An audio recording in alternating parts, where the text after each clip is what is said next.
Revision is one of my favorite parts of writing. It's a time where I know the basic backbone of the novel. So I've written a first draft or a second draft. I might have done some work on a book, and this certainly was the case with The Mad Wolf's Daughter.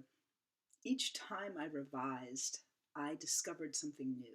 So revision for me is a process of finding the depth of the story, finding who the characters really are, and what this really means. I start with a skeleton, and for the Mad Wolf's Daughter, that didn't change very much. She began at the headland. The scenes, more or less, that are there now, the invasion, were there very early on.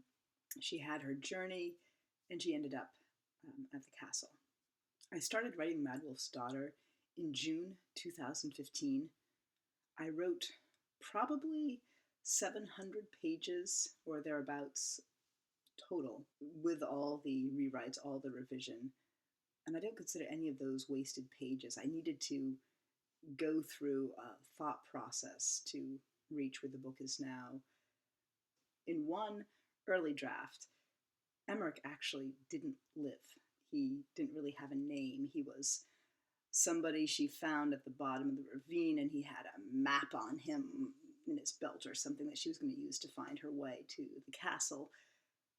That didn't actually go very far, because I realized when she discovered him, when she was looking for the map, that it'd be much more interesting if he were awake and alive and had a discussion with her.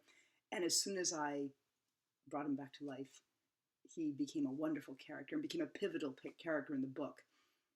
That was the very first draft, where I hadn't even planned on having Emmerich actually be a character, which is amazing to think of that, because he's such a critical character in the book right now and helps bring forward one of the biggest themes, that of friendship. Revision helps me discover what the novel's really about, and gives me the room to make mistakes and to repair them. That's one of the things I hope students realize, one of the things that I try to convey in my school talks, that a piece of writing is never perfect when it first comes out, that it always needs work, that it always needs help, and that we as writers have that power to make our writing sing. We just have to put in the time and the thought and the effort. And that's a big part of writing.